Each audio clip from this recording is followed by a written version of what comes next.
no livro do Êxodo. Livro que narra a libertação do povo de Israel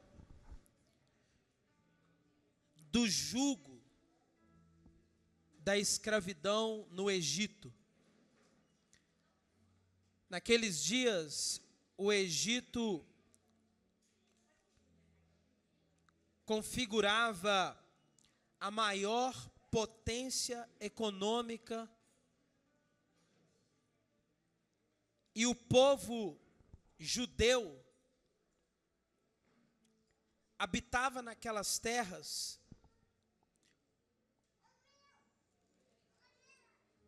desde José.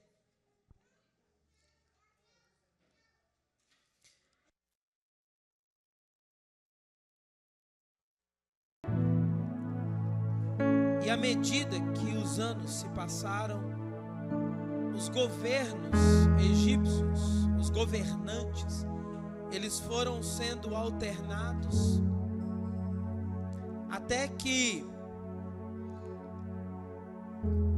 retoma o poder uma família. E essa família não via com bons olhos os judeus. E eles foram então feitos escravos.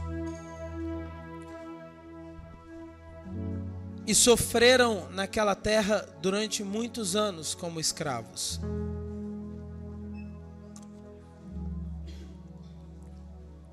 Alguns estimam que como escravos eles sofreram cerca de 80 anos. Outros falam em 100 anos. Talvez um pouco mais. O fato é que Deus ouviu o clamor daquele povo. E Ele levanta entre o povo Moisés, para que Moisés então libertasse o povo daquela servidão, para que eles pudessem desfrutar de uma vida com Deus. Quero convidar você a abrir a sua Bíblia no capítulo 17 de Êxodo. Nós leremos dos versículos 8 ao versículo 13.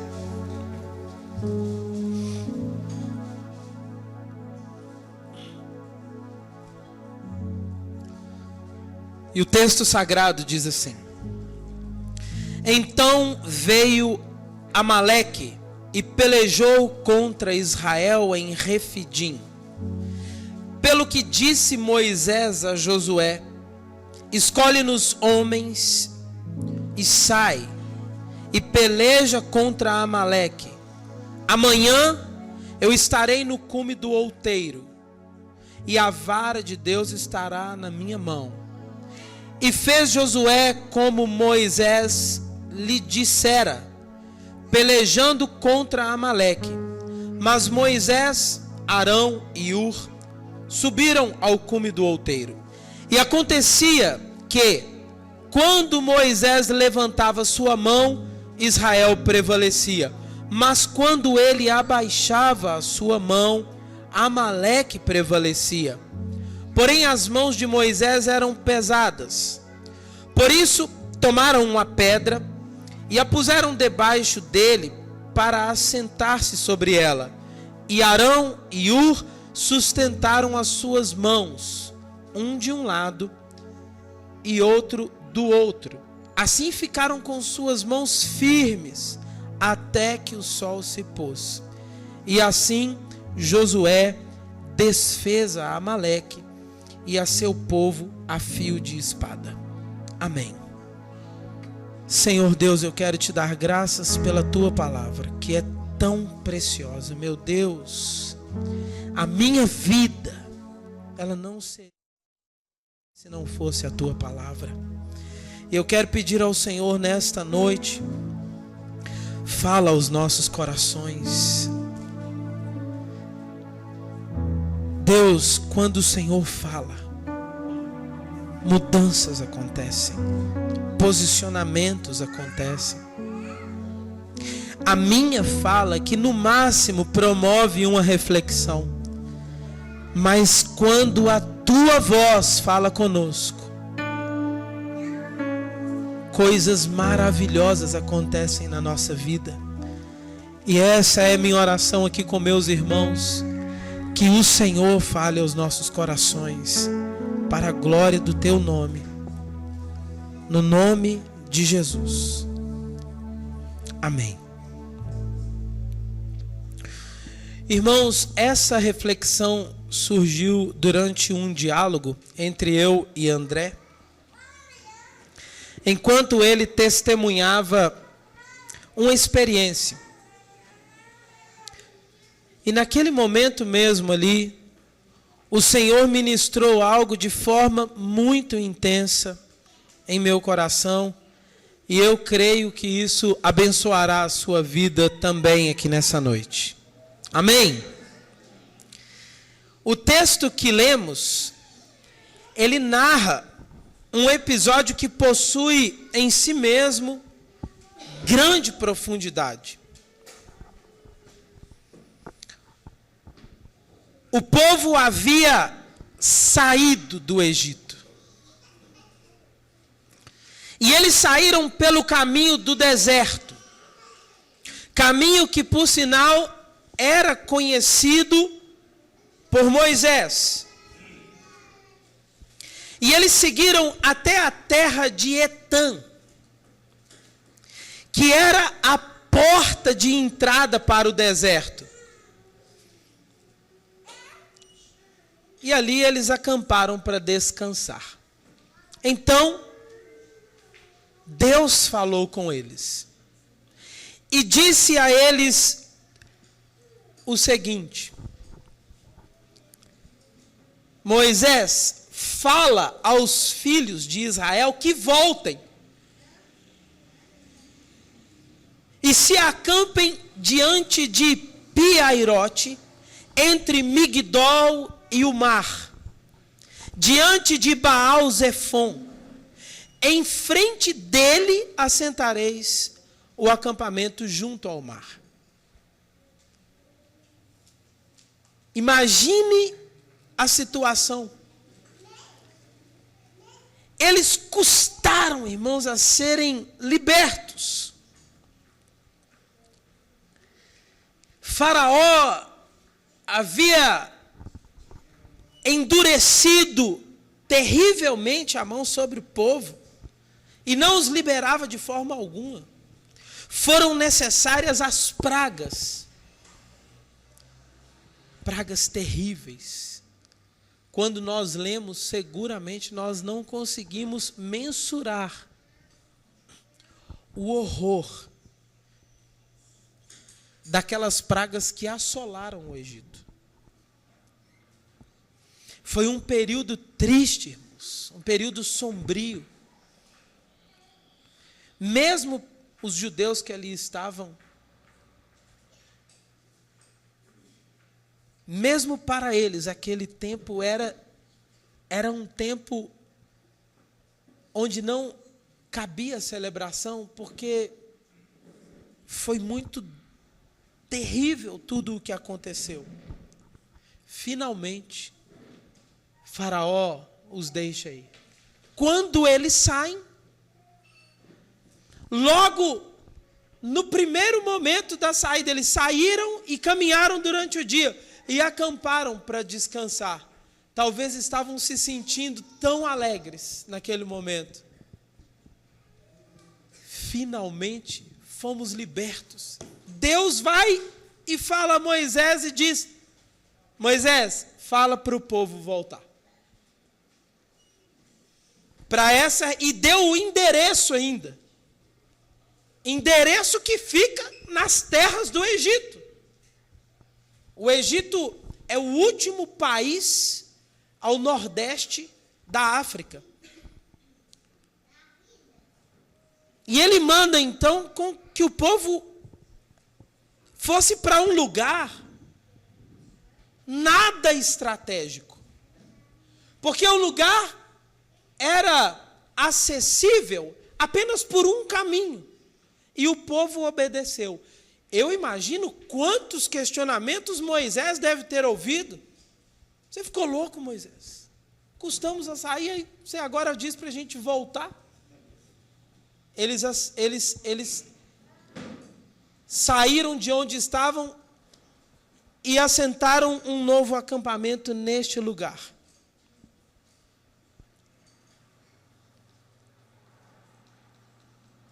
Diante de Baal-Zefon. O lugar só tinha uma via de acesso. Eles já estavam lá. Olha a cena. Pelo caminho que eles vieram, o único que dava acesso àquela praia, agora vinha o exército de Faraó, porque Faraó mudou de ideia. Então, não dava para voltar. E também não dava para avançar, porque adiante deles estava o mar. Naquele momento, o Senhor lhes dá uma gigantesca demonstração do seu poder. Algo inimaginável. Mesmo com todas as produções que nós já vimos do cinema, não dá para imaginar, irmãos. Não dá para imaginar assim, o mar se abrindo. Não dá para imaginar. É algo poderoso por demais. E Deus faz o mar se abrir. E eles atravessam. Mais de 2 milhões de pessoas. Era muita gente. E o exército de Faraó veio atrás. Quando eles chegam do lado de lá. No momento em que o exército de Faraó fazia a travessia, Deus encerra aquela história. A história de escravidão com o Egito. Ou sob o Egito. O exército morre submerso pelas águas e o povo finalmente se vê livre. Porém, havia um novo problema. É que eles estavam em terras desconhecidas.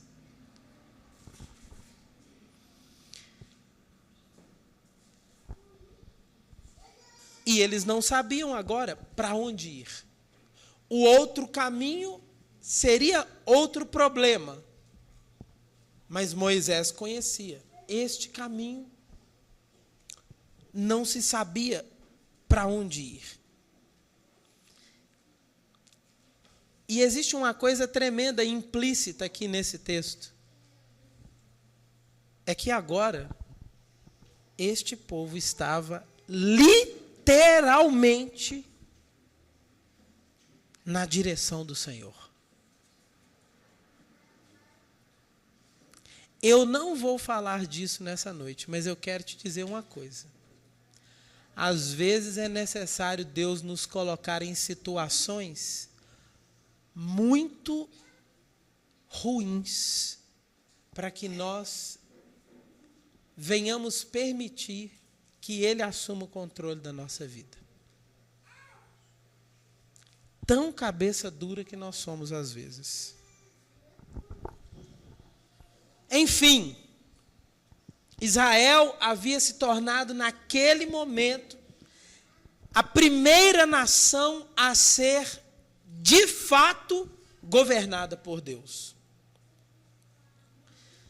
E os próximos dias foram maravilhosos. Irmãos, os próximos dias que este povo viveu foram inesquecíveis. Porque eles estavam em uma região de deserto, desconhecida. Não tinham o que comer. Um sol terrível, que seguramente mataria alguns. Crianças não suportariam com facilidade aquele sol. À noite, o frio do deserto, de igual forma, terrível. Deus, então, coloca sobre eles uma nuvem. E essa nuvem os protegia durante o dia. E quando essa nuvem se movia, Deus estava guiando o povo. À noite, Deus colocava uma coluna de fogo para que aquele povo ficasse aquecido. Eles não tinham o que comer, irmãos. Não é um conto de carochinhas, não parece, mas não é. Essa nação existe até hoje. Uma nação que Deus tem algo muito especial com ela. Você não encontrará na história uma nação que conseguiu sobreviver a mais de 1.800 anos sem terra, sem pátria. A nação dos judeus sobreviveu. No ano 70 depois de Cristo, houve uma perseguição, e ela é conhecida por nós como diáspora, porque essa perseguição ela dispersou judeus por todas as partes. Mesmo espalhados, mesmo perseguidos, como, por exemplo, durante o Holocausto, promovido por Adolf Hitler, esse povo não perdeu sua cultura, não perdeu a fé, não perdeu suas essências. Há algo tremendo na história do povo judeu. É deste povo que nós estamos falando. Este povo que só tomou de novo sua terra no ano 1950. Então veja, eles morreriam no deserto porque não tinha comida. Sabe o que Deus fez? Enviou uma comida para eles. O maná. O maná era um milagre diário. E aí eles reclamaram. Irmãos, olha, eu não posso falar dos judeus porque nós reclamamos demais. Mas eles não perdiam para nós. Não perdiam. Eles reclamavam. E eles reclamaram, só maná?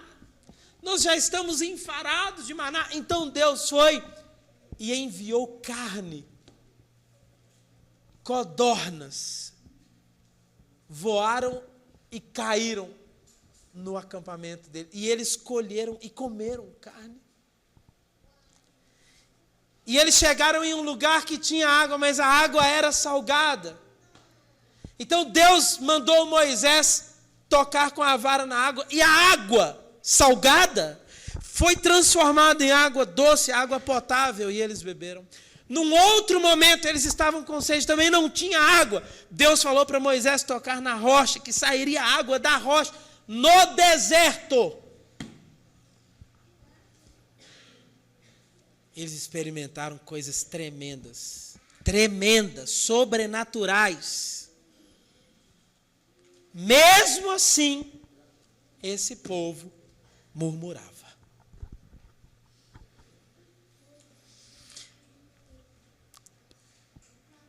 Deus podia continuar fazendo, irmãos, milagres.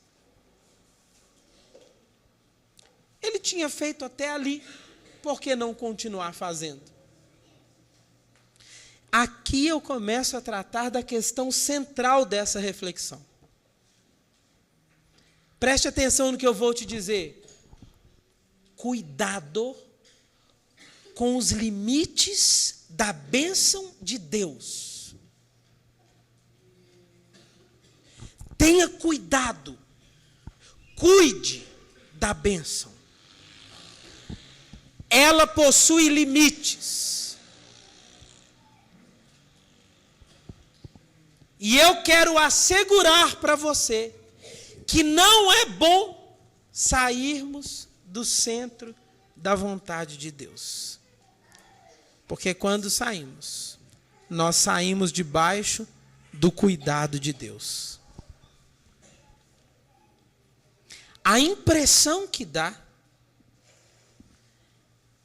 é que Deus, diante de tantas murmurações,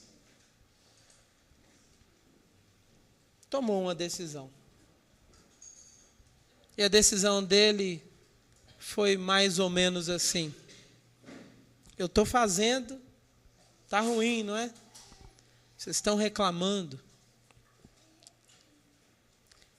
Porque tinha o maná, mas eles tinham que andar a pé, não é? Talvez Deus podia enviar um tapete voador para cada um deles, né? Sempre nós teremos o que reclamar, não é, irmãos?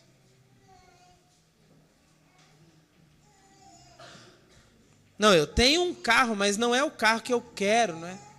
Ou eu tenho saúde, mas não tenho carro. E enfim, nós vamos sempre achando coisas para reclamar.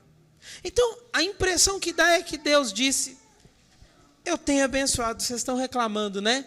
Eu vou deixar vocês resolverem um pouco das coisas então. Eles estavam no caminho, e a região adiante ali era conhecida como Refidim. E lá naquela região estava um povo guerreiro, os amalequitas. Amaleque é neto de Esaú, irmão de Jacó. Veja, parentes dos israelitas, porém absolutamente descomprometidos com o Senhor. Afinal, Esaú, ele tipifica o homem carnal. E esse povo, os amalequitas, esse povo se tornou como que uma unha encravada para o povo de Israel. A Silvânia sabe o que significa uma unha encravada.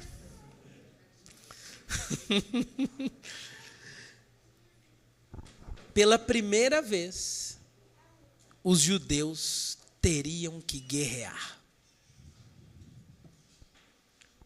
Pelo menos pela primeira vez, como nação, depois da saída do Egito. Então Moisés elege Josué, que tinha por nome Oséias, e ele elege Josué para liderar a batalha. Irmãos, a proposta definitivamente não era boa. Do lado de lá, os amalequitas, guerreiros.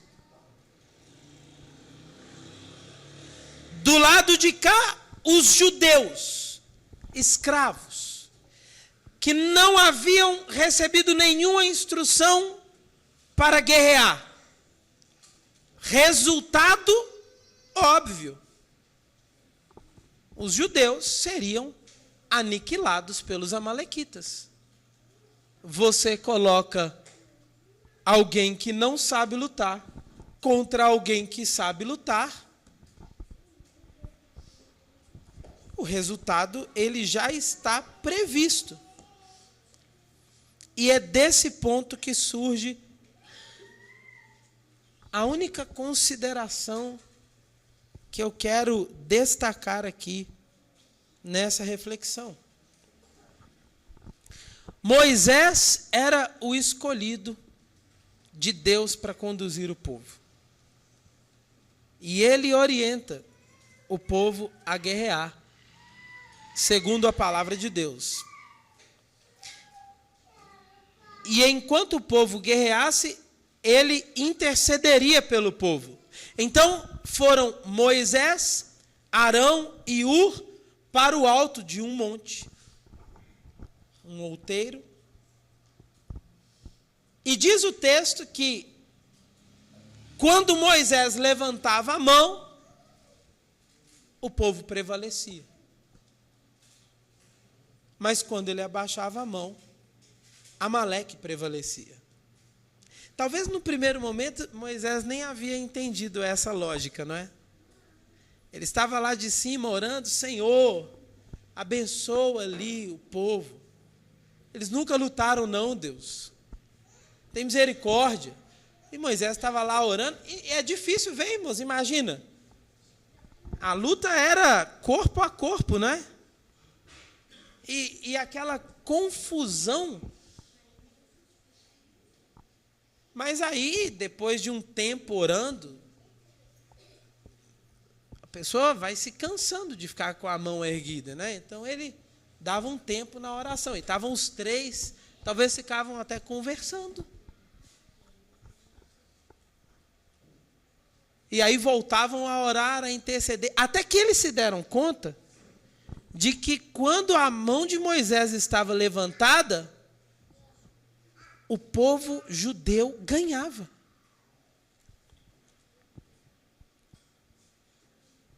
Por que ganhava? Eles perceberam que o povo ganhava, porque Deus estava abençoando o povo através daquele sinal da mão estendida. Eu quero falar isso de uma outra forma. Quando a mão de Deus está a nos abençoar, tudo flui. Quando a mão de Deus está a nos abençoar, tudo vai bem. E eles entenderam esse negócio lá, de forma que eles falaram, Moisés, você viu? Abaixa a mão. Levanta a mão. Abaixa. Olha aí, Moisés, quando você levanta a mão, o povo ganha. O povo prevalece. O povo obtém a vitória. Eu abaixei a mão, você já não foi abençoado aí, né?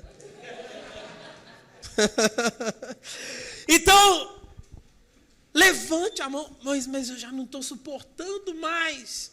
E eles pegaram uma pedra para que Moisés sentasse e ficaram com a mão de Moisés erguida. E aquela batalha se prolongou durante todo o dia e eles venceram. Porque a mão não era de Moisés, a mão de Deus.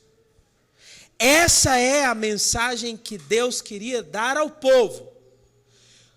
Quando a minha mão estiver a abençoar, vocês prevalecerão. As mãos erguidas de Moisés representavam e representam para nós aqui a bênção de Deus. Veja que coisa intrigante, irmão. O campo de batalha era o mesmo. Os soldados eram os mesmos. As armas usadas eram as mesmas. Porém, com as mãos levantadas, o exército vencia. Com as mãos abaixadas, o exército de Israel perdia.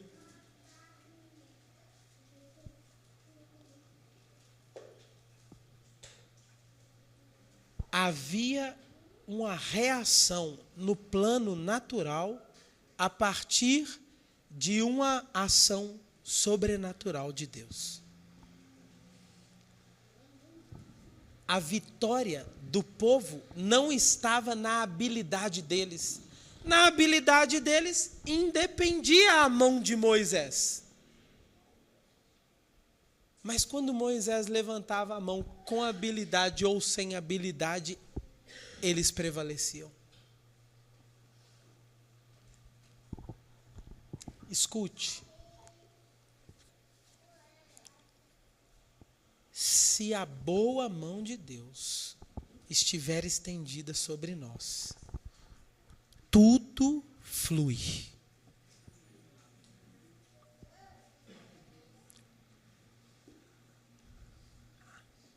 É bem verdade que há casos em que o Senhor, Ele permite nós sermos afligidos pelo inimigo. Como, por exemplo, aconteceu com Jó.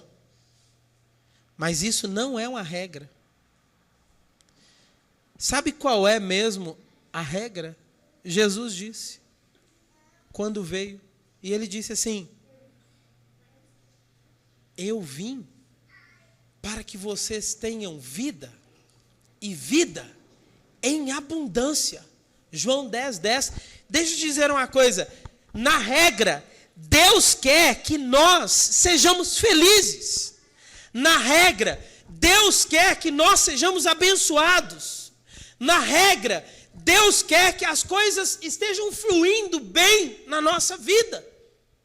Você crê nisso, irmão?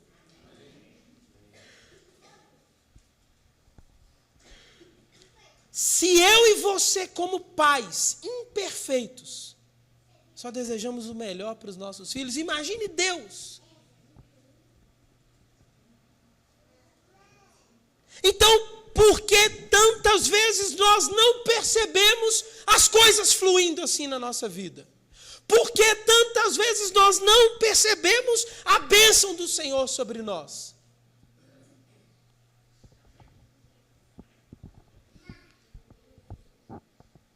Tirando aqui, irmãos, os casos em que a bênção nos sobrevém de forma paradoxal, esses casos são mais raros.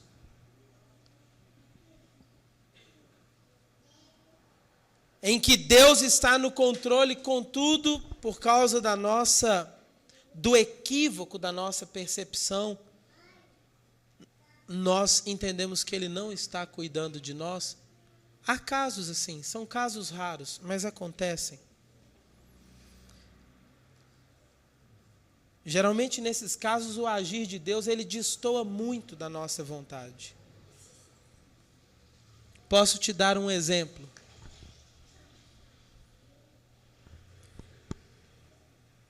Na nossa interpretação, a bênção que precisávamos é uma cura.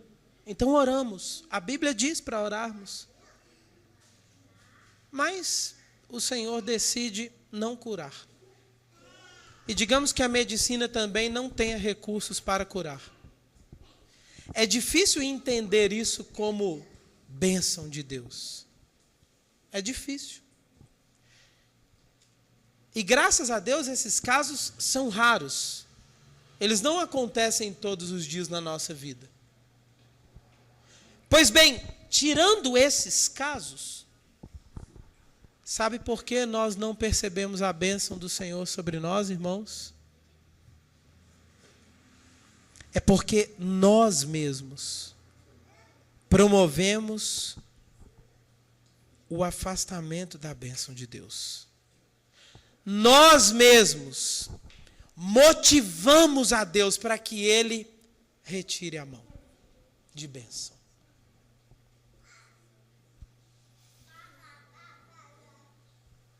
E eu quero dizer aqui para você uma coisa, viu? Prosperar financeiramente, sem a paz que vem de Cristo e sem a alegria do Espírito Santo, não tem nada a ver com a bênção do Senhor. Amém, irmãos? Nada a ver. A pessoa pode estar prosperando e a vida dele indo para o buraco. Como assim? Perderá, por exemplo, a família no meio daquela prosperidade. Ou perderá a salvação. E a própria Bíblia já nos convida a uma pergunta. De que adianta ganhar o mundo inteiro e perder a sua alma? Então, essa prosperidade nada tem a ver com a bênção do Senhor. A bênção do Senhor, ela está muito mais relacionada a outras coisas, de grau muito mais importante.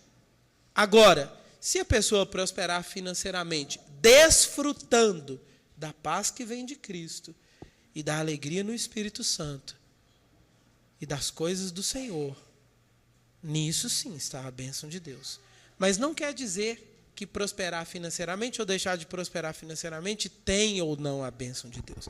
Talvez o momento financeiro pode ser difícil, negativo, e a bênção de Deus confirmada em todo o tempo. O povo de Israel no deserto, eles não tinham nada em relação àquilo que o dinheiro pode comprar. Eles estavam no deserto. Mas Deus cuidou deles de uma forma maravilhosa ali.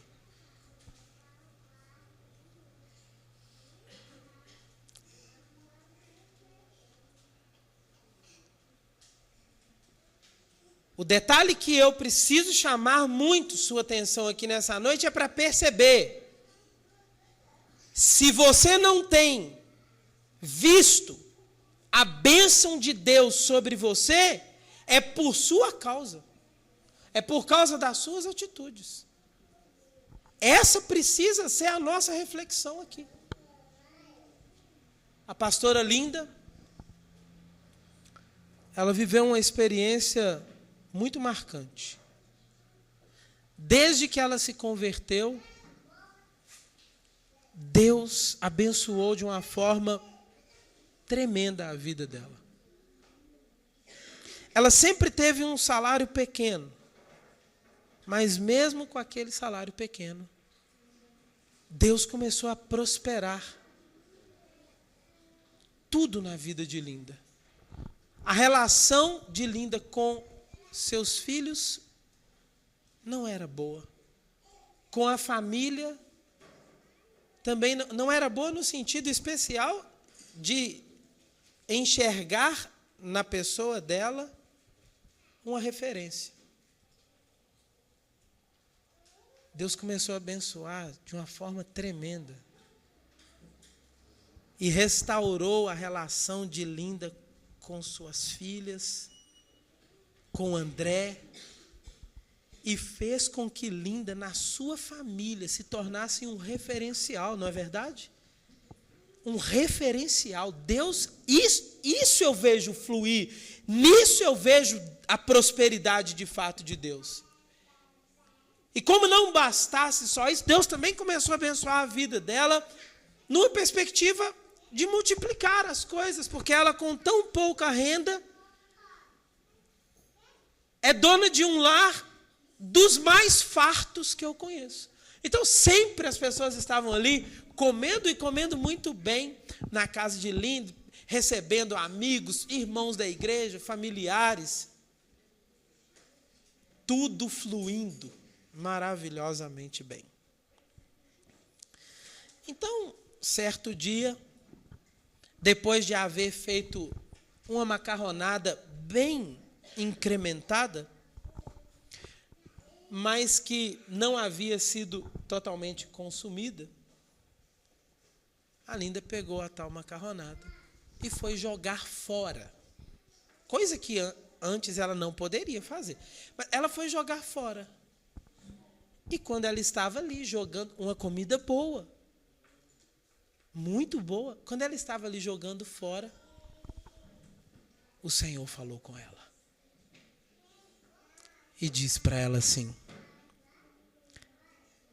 está sobrando, não é? Pois eu vou tirar a mão. Eu vou tirar a minha mão.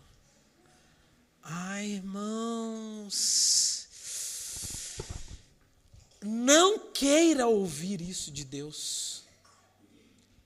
Você está murmurando, né? Não é, Israel? Eu vou tirar a minha mão. Está ruim, não é? Pois eu vou tirar a minha mão. Eu quero te dizer, irmãos, que as nossas atitudes motivam Deus a estender a sua mão de bênção ou não. Podem motivá-lo também a retirar a sua mão.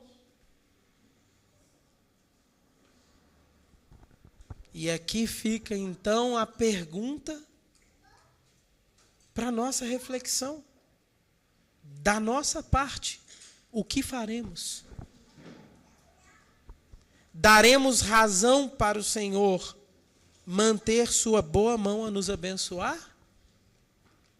Ou daremos razões para que o Senhor retire a sua mão de bênção sobre nós? Sabe o que aconteceu com a Linda?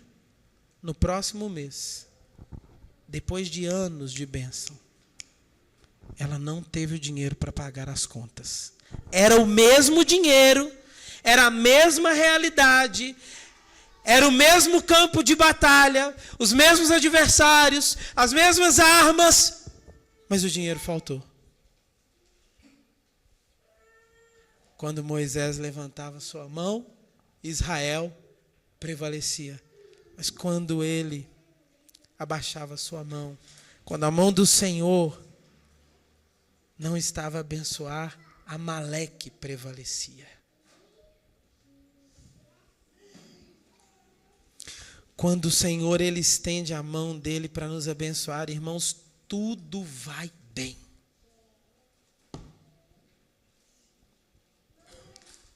Até a água da rocha ele faz sair. Se é que você me entende. Aconteceu literalmente. Mas eu quero falar disso alegoricamente para você também. Até de um problema, Deus faz uma bênção vir sobre você. Certa vez eu ouvi a história de uma pessoa que bateu no carro de outra. E essa pessoa que bateu no carro da outra era uma pessoa de condição financeira muito limitada. E bateu num carro muito caro. O dono do carro, muito caro, desceu do carro, perguntou, está tudo bem com você? Não, está tudo bem. Ele falou, ai meu Deus, eu não sei como é que agora eu vou fazer, moço, eu errei. Ele falou com a pessoa assim, não, fique tranquilo, deixa eu te dizer, se eu te der aqui, foi algo tipo assim, tá, irmão? Se eu te der aqui R$500, para você arrumar seu carro, tá bom? Hã? Como é? O cara bateu no carro de um rico, não é? Mas esse cara aqui estava errado. E ele ficou apavorado. Talvez ele arrumou até o que não estava, até o que estava estragado já antes, né? Porque se eu te der aqui esse dinheiro, resolve. O senhor não tem que. Não, toma aqui. Tirou o dinheiro e deu para o cara. O cara estava certo. Ele não tinha que dar nada, não. Ele podia requerer o conserto. Mas Deus faz coisas desse tipo acontecer. Ele tira a água até da rocha.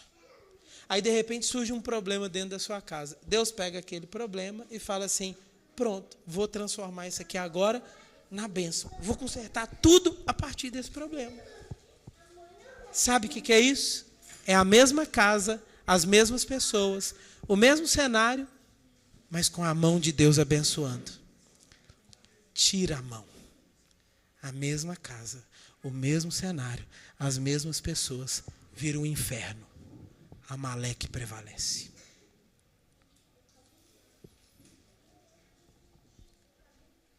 Nós estamos no meio de uma crise financeira. Pequena. Na crise de 29, nos Estados Unidos, sabe o que as pessoas fizeram? Suicidaram. Foi terrível aquele momento. Muitas pessoas suicidaram porque estavam perdendo tudo. Pois se a mão de Deus estiver estendida, mesmo durante uma crise, a crise será para todos. O cenário é o mesmo, a moeda a mesma.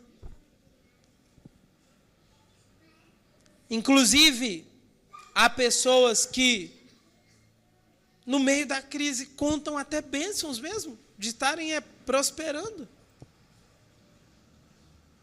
Sabe qual é o segredo? É estar debaixo da boa mão do Senhor. Porque quem estiver debaixo da boa mão do Senhor, uma coisa eu posso dizer, o pão sobre a mesa não faltará.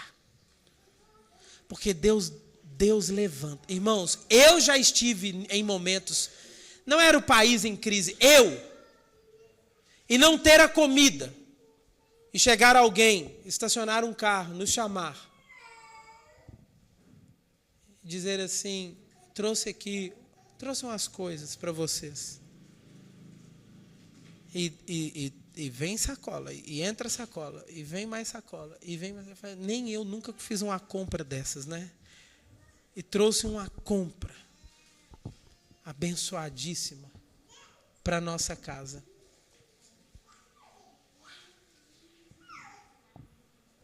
No meio da crise financeira que eu vivia.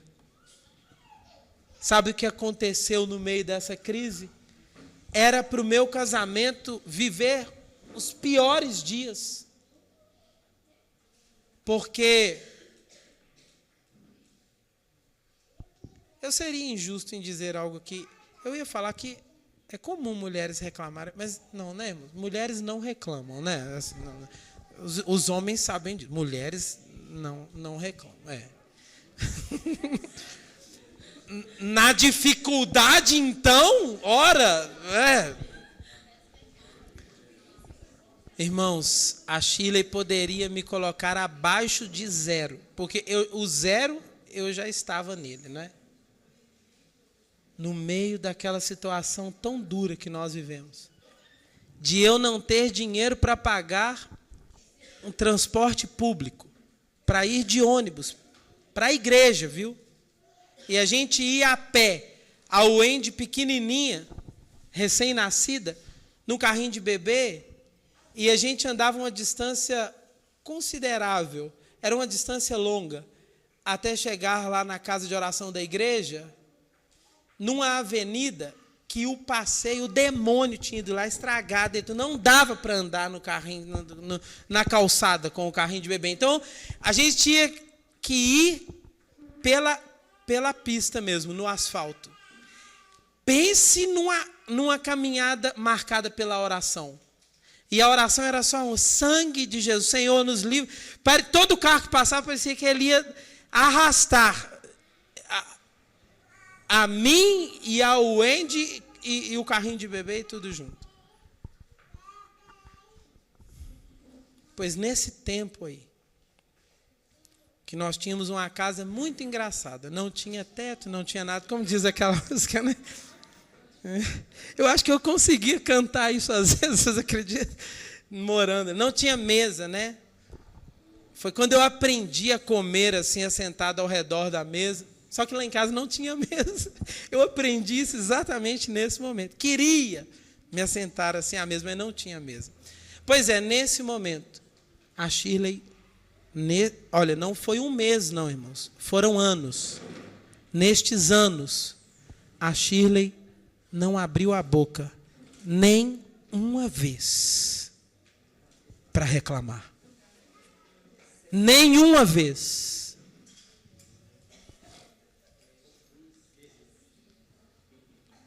E ela reclama, viu? Mas nesse período, nem uma vez, nenhuma, que eu pudesse falar assim, teve uma vez que ela, nenhuma. Nesses dias apareceu um problema na Shirley. É de uma alergia terrível que ela tem. Ela tem alergia a detergente, produtos de limpeza, etc. e tal. E tem alergia ao suor dela. Então, quando ela andava, o suor dela ia promovendo algo no pé, e o pé da Shirley começou a se ferir por cima, e sair sangue, irmãos. E quando eu vi isso, esse dia foi muito duro para mim. Porque esse dia eu orei a Deus falando assim, Senhor, eu queria estar me sentindo aqui um saco de batata. Porque eu não estou conseguindo me sentir, nem é homem, não. Eu não estou conseguindo me sentir nem um saco. As pessoas me perguntam se é homem ou um saco de batata. Eu falei, pois eu não estou conseguindo me sentir nem um saco de batatas. Mas havia alegria entre nós, mesmo nesse momento. Porque a boa mão de Deus estava estendida sobre nós. mesmo no meio de toda aquela dificuldade. Pasme, Deus fez algo maravilhoso na nossa vida, mudou a nossa sorte. E quando nós estávamos desfrutando de bênção financeira, tivemos problemas. E você dirá, que loucura. Talvez provocamos um pouco ao Senhor e Ele falou assim, vou tirar um pouco a minha mão. Irmão, em nome de Jesus, não há lugar melhor para nós estarmos do que debaixo da mão abençoadora do Senhor.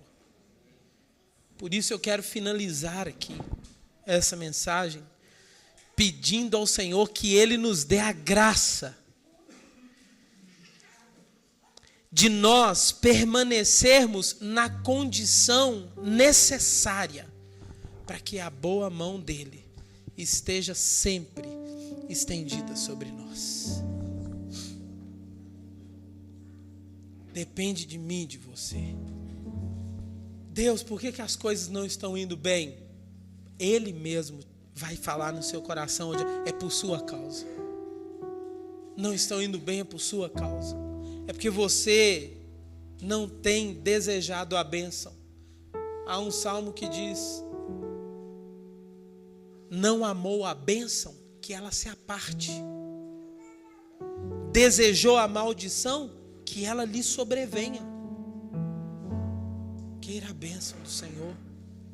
Deseje a bênção do Senhor. E o que eu preciso fazer, pastor? Você precisa de se manter numa posição que agrade o coração de Deus. Uma posição que Deus olhe e diga, é essa aí, é o centro da minha vontade. Ali, irmãos, no centro da vontade do Senhor, a boa mão dele vai ficar estendida. Não queira ouvir de Deus, eu vou retirar a minha mão, porque não será bom. Porque se você ouvir isso, dias muito difíceis virão. Que o Senhor nos dê a graça de manter a posição e a condição necessária para que nós estejamos sempre debaixo da bênção dele. Amém? Fique de pé no seu lugar, eu quero orar com você.